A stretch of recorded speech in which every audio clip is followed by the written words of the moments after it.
자, 범주형 종속 변수 예측 모델이 아닌 것은 그럼 우리가 종속 변수가 0, 1 이러한 값으로 사용할 수 있는 모델이 아닌 것은 표현해 주시면 선택을 해주시면 될 것 같아요. 자, 첫 번째 바로 딱 보이네요. 다중선형에게는 독립과 종속 변수가 둘 다 뭐다? 네, 연속형 변수입니다. 그래서 얘는 특정 값을 예측을 하게 됩니다. 정답은 1번이 되겠습니다. 자, 주성분 분석에 대한 설명. 주성분 분석은 어디에 있어요? 네, 차원 축소 알고리즘이에요. 이때 뭘 이용을 해요? 네, 공분산을 정방행렬로 표현을 하고 거기에 고유값과 이 정방행렬을 고유값 벡터로 표현을 한 거고 방향성인 고유값과 분산을 사용을 하게 됩니다. 자, 그럼 대표적인 차원 축소 기법입니다. 맞습니다. 공분산 행렬의 고유 벡터는 데이터가 어떤 방향으로 분산되는지를 나타낸다. 맞습니다. 자, 다수의 n차원 데이터에 대해 데이터 중심으로부터 데이터 응집력이 높은 n개의 직교 방향을 분석하는 방법입니다. 주성분이 그렇죠. 데이터 분산을 가장 많이 포함하고 있는 직교선을 선택을 하게 되는 거죠. 비음수 행렬 분해를 사용한다. 자, 비음수 행렬 분해라는 알고리즘이 있는데요. 자, 그럼 답이 나왔네요. 주성분 분석은 아니라는 얘기를 하는 겁니다. 물론 차원 축소에 쓸 수 있지만은 주성분 분석과는 차이가 있습니다. 어떤 차이가 있냐? 양의 값이면은 얘는 반영을 해요. 즉 플러스 값인 경우에 대해서만 고려를 하는 그런 특성을 가지고 있습니다. 그래서 정답은 4번이 되겠습니다. 자, 과거 데이터가 현재 영향을 주고 현재 값이 미래에 영향을 주는 시계열의 평가 방법. 시계열을 평가할 수 있는 방법에는 뭐가 있냐? 자, 진리 계수는 어디에서 사용하나요? 트리에서 사용하고요. 엔트로피 계수도 트리에서 사용을 하고요. 실루엣 계수는 군집 모델을 평가할 때 사용을 합니다. 자기 상관성 함수 A, C, F가 시계열 평가를 할 수 있는 모델입니다. 그래서 정답은 4번이 되겠습니다. 자, 다음 설명 중 옳지 않은 것을 모두 고르시오라고 되어 있어요. 그 내용이 많네요. 자, 그러면은 읽어보겠습니다. 시계열은 종단면 데이터로 여러 대상에 대해 시간에 따라 측정한 데이터를 표시한다. 시계열은 종단면 데이터로 여러 대상에 대해 시간에 따라 측정. 이건 조금 애매한데 일단 냅둬볼게요. 자, 2번. 전쟁이나 홍수 등의 불규칙 요인도 시계열 분석으로 예측이 가능하다. 물론 예측 가능할 수는 있지만 얘는 정상성을 부여를 해야 되는데 이 전쟁과 홍수에 대한 정상성을 부여하기가 쉽지가 않습니다. 그래서 얘는 예측이 불가하다라고 보는 게 맞습니다. 얘는 옳지 않은 것이기 때문에 옳지 않은 게 되는 거고요. 백색 잡음은 시간의 상관관계를 나타냅니다. 예, 맞고요. 정상성의 조건으로 모든 시점에 대해 일정한 평균을 가진다. 오케이. 평균, 분산, 공분산을 이야기하는 일정한 평균, 분산, 공분산을 이야기하는 거기 때문에 얘도 옳은 거죠. 이동평균법은 과거로부터 현재의 시계열 자료를 대상으로 일정 기간별 이동평균을 계산하고 이들의 추세를 파악하여 다음 기간을 예측하는 방법이다. 오케이. 얘는 맞고요. 자, 그러면은 일단 나는 맞는 거예요. 나는 맞는데 아까 제가 1번 가가 조금 애매하다고 했었죠. 자, 그럼 나다 아니면 가나가 정답인데 다는 백색 잡아보면 시간과 상관관계를 나타내는 게 맞기 때문에 일단 정답은 가나를 선택을 하실 수가 있고 시계열은 종단면 데이터로 여러 대상에 대해 시간에 따라 측정한 데이터. 시계열 데이터는 시간에 따라 변화를 측정한 데이터는 맞고요. 종단면이라기보다는 나타나는 데이터를 이야기하는 거기 때문에 가나가 정답이 되겠습니다. 자, RNN, 리커런트 뉴럴 네트워크에서 장기 유전성 문제를 보완하며, 요거는 뭐예요? LSTM이란 모델인데요. 자, 은닉 게이트를 업데이트 게이트로, 그럼 요거는 LSTM의 다음 모델이 하나가 있죠? 이게 뭐예요? GRU라는 모델이 있습니다. 그래서 정답은 RNN을 계산한 모델이 LSTM을 계산한 모델이 GRU. 정답은 3번이 되겠습니다. 자, 로스틱 회귀 분석에서 관심 범죄의 확률 추정값 P를 구할 때 다음 조건을 기준으로 옳게 설명한 것은 이라고 되어 있어요. 자, 이것도 좀 난해한 문제이고 복잡한 문제입니다. 자, 이건 개념을 잘 정확히 해주셔야지 풀 수가 있는 문제예요. 자, 로스틱 회귀는 뭐라는 거예요? 네, 1. 즉, 파스티브에 대한 확률을 구하는 모델이에요. 즉, 분류 모델을 이야기를 합니다. 자, 그럼 분류 모델이기 때문에 우리는 정밀도와 리콜, 재현율을 구할 수가 있고 라는 걸 여러분 머릿속에 담아주셔야 되고, 근데 다만 이 인계값을, 즉 C라는 인계값은 분류 모델에서 인계값을 낮춰서 썼을 때는 1이 될 확률이 높아지고요. 높였었을 때 1이 될 확률이 떨어지는 문제가 있어요. 떨어지는 특성이 있어요. 그래서 이 인계값은 일반적으로 0.5를 쓴다라고 다들 생각을 하고 계시는데, 조정해서 그 데이터에 대한 편향을 좀 불규칙성을 좀 규칙적으로 바꿔줄 수도 있게 됩니다. 그때 특성이 뭐냐면은 인계값이 0이면 true positive와 false positive에만 값이 존재하고요. 인계값이 1이면 false negative와 true negative에만 값이 존재합니다. 그렇기 때문에 어떻게 된다고요? 두 민감도와 특이도의 차이는 1이 되게 됩니다. 자, 요거는 좀 어려운 내용이긴 한데요. 요거 기억을 좀 해주셨으면 하네요. 자, 혼동행렬에 대한 설명으로 옳지 않은 것은, 자, 정확도, 자, 혼동행렬 앞에서 이제 제가 설명을 못 들고 왔는데, 자, 파지티브와 네거티브가 있고, 파지티브와 네거티브. 자, 요거는 실제값, 이건 예측값이라고 봐볼게요.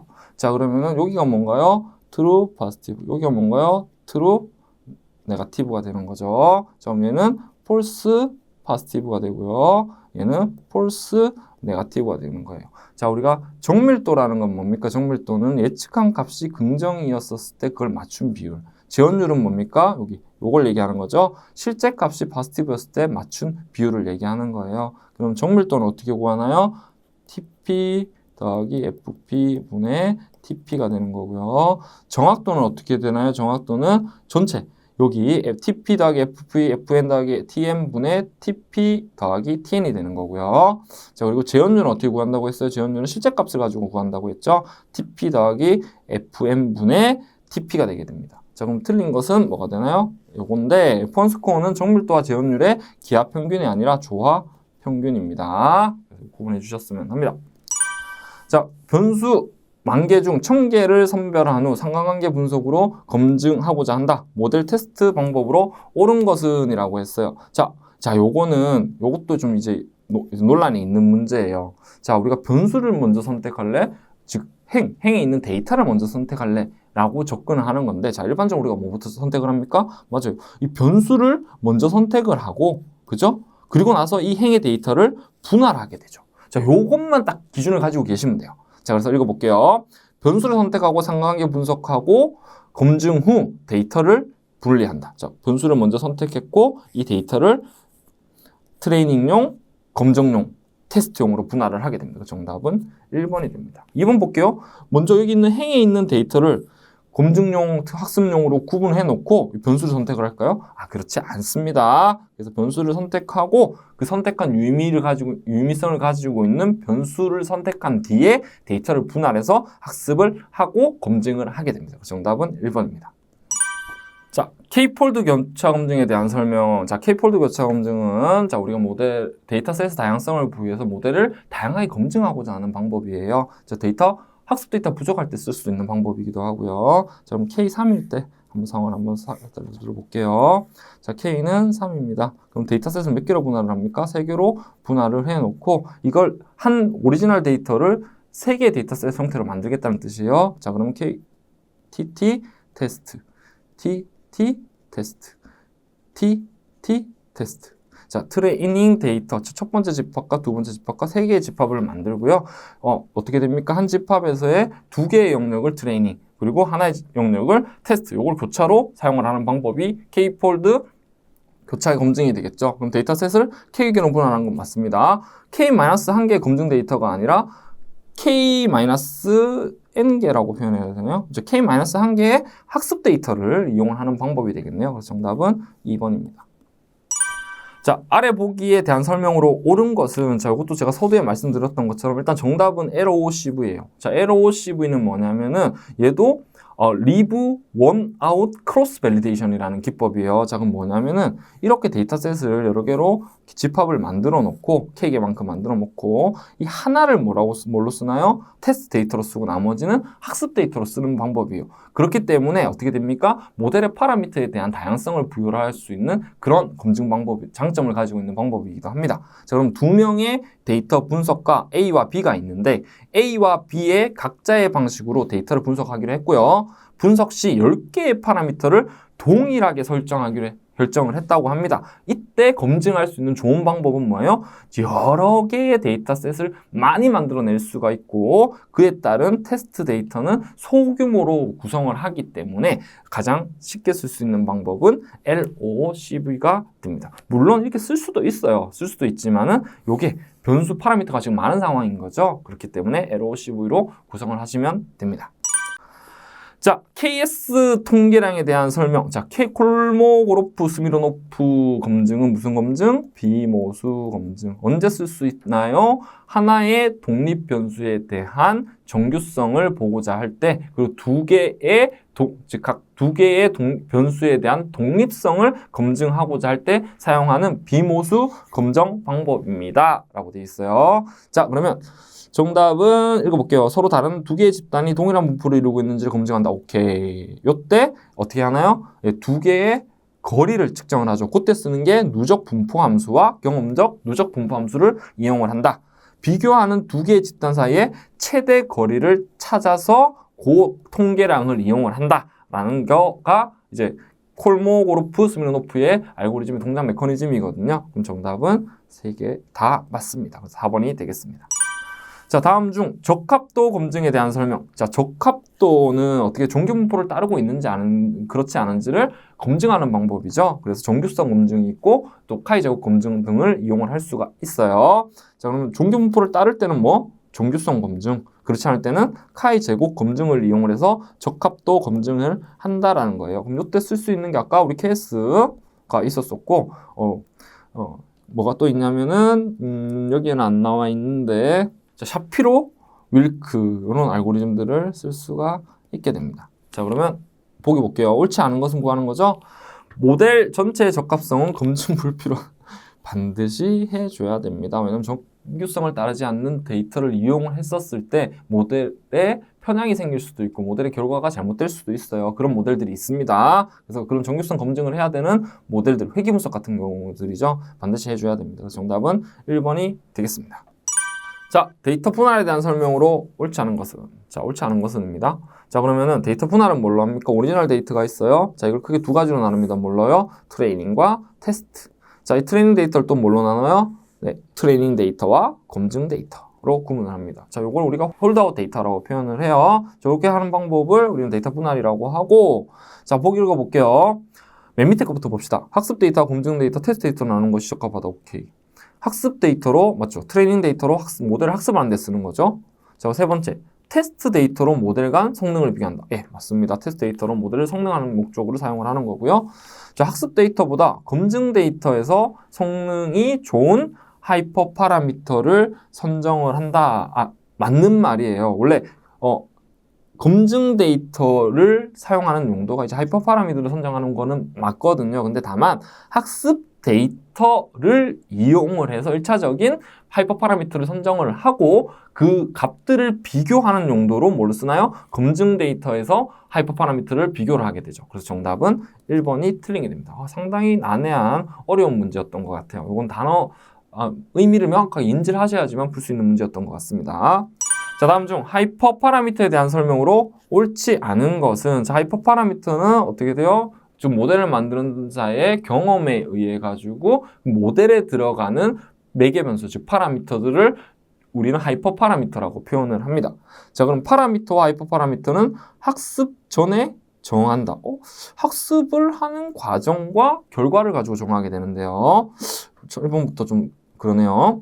두 번째는 하이퍼 파라미터는 학습 과정 자체를 제어한다. 이것도 좀 난해한데. 세 번째, 하이퍼 파라미터는 사람이 직접 입력값을 설정해 줘야 된다. 예, 맞죠, 요거는. 자, 네 번째, 서로 다른 하이퍼 파라미터 값은 모델 학습과 정확도 혹은 모델 수렴률에 영향을 미칠 수 있다. 그렇죠. 맞아요.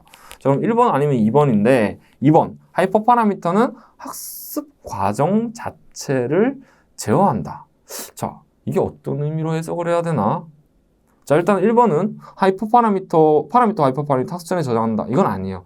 학습하는 과정에서 파라미터, 하이퍼 파라미터는 데이터에 의해서 파라미터가 결정이 되는 거고, 모델에 의해서 하이퍼 파라미터 설정을 하는 거기 때문에 최적화는 시키는 것이 반드시 필요합니다. 1번은 틀린 걸로 볼 수 있죠. 그래서 정답은 일단 1번인데, 하이퍼 파라미터는 학습 과정 자체를 제어한다. 이게 무슨 의미인지는 이건 좀 난해합니다. 자, 그래서 이거는 조금 애매한데, 일단 해석을 한번 해보면은, 학습 과정에서 이제 1회성, 2회성, 3회성, 그래서 모델을 최적화를 시켜놓고, 이 모델의 하이퍼 파라미터를 최적화를 하게 되는데, 이 과정에 들어간다는 의미로 제어한다라는 단어를 쓴 것 같아요. 그래서 좀 약간 애매한 보기가 된 것 같습니다. 그래서 정답은 1번입니다. 자, 하이퍼 파라미터 최적화 기법 3가지 있습니다. 자, 수동, 무작위, 하이퍼파는 또 있는데 베이지안 최적화, 또 하나 더 있죠. 그리드 서치 4가지가 있습니다.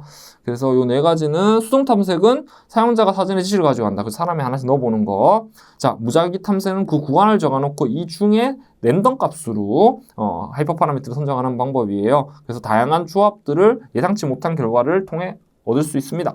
베이지안 최적화는 새로운 하이퍼 파라미터 값에 대한 조사를 수행할 때 사전 지식을 충분히 반영해서, 즉 확률이죠. 베이지안은 사전 지식을 충분히 반영을 하게 됩니다.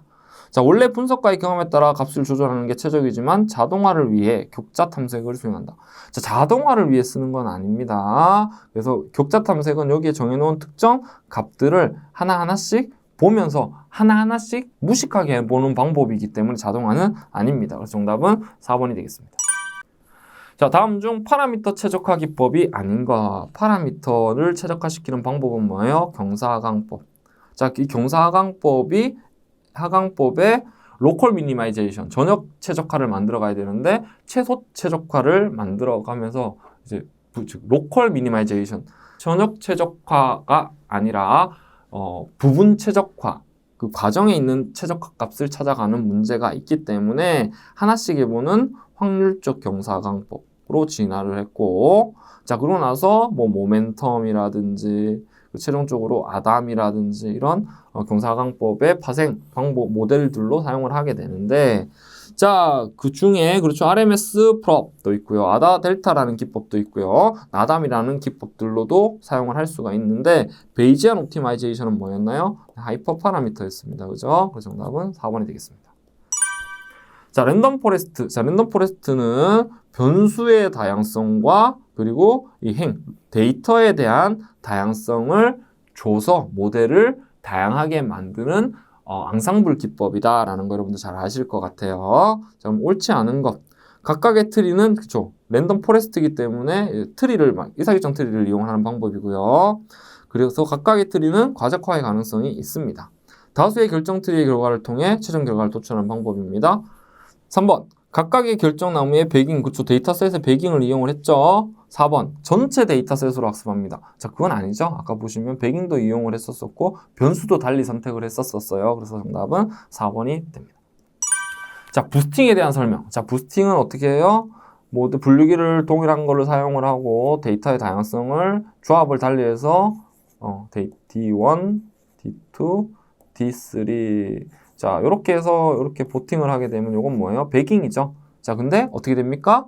이렇게 하지 않고 학습을 빨리 시켜서 이 가중치를 다음 분류기에 전달하고 가중치를 다음 분류기에 전달을 해주면서 순차적으로 수행하는 알고리즘이죠. 자, 그래서 빨리 학습을 하기 때문에 먼저 약한 학습기로 만들어 놓고 병렬로 수행하는 게 아니라 순차로 수행을 합니다. 그래서 오답에 대한 가중치를 더 부여해가지고 학습을 하게 됩니다. 보팅과 함께 앙상블 유형으로 사용이 될 수 있습니다. 정답입니다. 그래서 정답은 병렬로 학습하는 2번이 되겠습니다. 자, 데이터에 대한 비즈니스 효과에 대한 설명으로 옳지 않은 것은 데이터, 문제도 조금 모호한 것 같긴 한데, 비즈니스 기여도는 데이터 분석 결과를 활용하여 사업 수행 혹은 과제 수행 등을 통해 얻게 되는 긍정적인 영향, 맞죠? 베니핏을 이야기하는 거죠. 베니핏 맞고요. 비즈니스 효과에 대한 정량적 가치 측정을 위해 적정 지표를 개발하였다. 뭐 ROI 같은 거 얘기하는 것 같은데 맞고요. 경영 변화에 따라 비즈니스 효과 지표는 유연하게 변화한다. 데이터 가치는 투자 요소. 데이터 가치는 투자 요소. 속도와 규모는 비즈니스 효과. 자, 3번도 맞고요. 4번은 우리가 ROI라는 걸 쓸 때 이제 빅데이터의 특징을 어떻게 구분을 하냐면은, 즉 투자 금액을 버라이어티, 벨로시티, 그리고 볼륨을 산정하는 비용으로 투자 비용을 사용을 하고요. 얻는 가치를 밸류로 산정을 해요. 그럼 어떻게 됩니까? 반대로 되어 있네요. 그래서 정답은 4번이 되겠습니다. 자, 시간 시각화. 시간 시각화는 뭐 정그래프, 선그래프 뭐 이런 것들이 있어요. 그래서 시간의 변화에 따른 추이를 보기 위한 시각화 방법을 시간 시각화라고 하는데, 자, 정그래프는 맞죠? 정그래프 점의 집중도를 통해 표현하므로 점의 집중도가 아니라 점의 흐름, 시간에 따른 점의 값에 대한 차이를 보게 되는 거죠. 그래서 이는 시계열 데이터에 적합한 시각화 방법입니다. 그래서 정답은 1번입니다. 자, X축과 Y축 사이에 두 변수값의 순서상을 점으로 표현, 스캐터 플롯, 산점도를 이야기하는 겁니다. 중에 하나는 아주 빈출 문제입니다. 정답 1번입니다. 자, 비교 시각화 유형에 대한 설명으로 옳지 않은 것은, 자, 뭐 평행좌표 그래프, 히트맵, 체르노프 페이스, 스타 차트 다 비교 시각화에 쓸 수가 있는데, 평행좌표 그래프는 각 행을, 그렇죠, 여기에 가로가 변수고 모든 데이터에 대해서 이런 형태로 변수별로 데이터를 표현한 거죠. 히트맵은 저 색상에 대한 진함과 색상에 대한 구분으로 그 대한 비교를 할 수 있는 시각화를 우리 히트맵이라고 하죠. 체르노프 페이스는 뭐예요? 얼굴에 대한 특징을 변수와 매핑해 놓고 비교할 수 있는 그래프예요. 맞고요. 자, 스타 차트는 수치의 별의 개수로 표현한 시각화 유형이다. 별의 개수를 이용하는 게 아니라 각 변수에 대한 차이를 변수의 유형을 두고 이 각각의 길이에 따라 가지고 얼마나 더 많이 차이가 나는지를 표현하는 그래프입니다. 그래서 레이더 차트 이런 것들도 스타 차트의 한 유형으로 볼 수가 있습니다. 그 정답은 4번입니다. 자, 다음 중 인포그래픽 정보를 직관적으로 빠르게 전달하기 위한 이제 방법이에요. 자, 옳지 않은 것은 일부 인포그래픽은 특정 프로그램에서만 작동해 보기 위해서는 전문 소프트웨어가 필요할 수 있습니다. 인포그래픽은 소프트웨어를 무조건 설치해야 되는 건 아닙니다. 정보와 시각적 그래프의 합성어입니다. 맞습니다. 전체적으로 의미하는 바가 있어 부분 전달의 일부를 잘라서 적용할 경우 오해를 소지할 수가 있습니다. 정답은 2번이 되겠습니다. 자, 주제 연결성과 완전성 중심의 인포그래픽 유형은 주제에 대한 연결성과 완전성, 자, 스토리텔링형입니다. 도표형이다, 스토리텔링형이다, 비교 분석형이다, 타임라인형이다. 이게 인포그래픽의 유형들이 있는데 그 중에서 주제 연결성과 완전성 중심의 인포그래픽은 스토리텔링형이 되겠습니다. 자, 인포그래픽 유형 중 연도나 시간의 흐름에 따라 딱 보면 뭐라고 나와 있나요? 네, 타임라인입니다. 자, 이번엔 인포그래픽 관련된 문제도 많이 출제가 됐네요. 그래서 정답은 1번 타임라인이 되겠습니다. 자, 이렇게 전체 80문제에 대해 가지고 하나 내용을 살펴보았습니다. 자, 물론 이제 처음 보시는 분들께서는 내용이 어려울 수도 있고 좀 공부를 하신 분들께서는 이거다라고 하시는 문제들도 분명히 있었을 거예요. 그래서 합격하신 분들은 너무 축하드리고, 그렇지 않으신 분들은 어떤 빅데이터 분석 기사는 분석을 위한 시험입니다. 그래서 하나의 내용과 원리를 이해하시는 관점으로 준비를 하신다면, 자, 이번엔 아쉬웠지만은 다음에는 좋은 결과를 받으실 수 있을 거라 생각합니다. 자, 그럼 열공하시고요. 다음 시간에 또 이제 학습 내용에 대한 전달 혹은 이런 기출풀이로 또 뵙도록 하겠습니다. 수고 많으셨습니다.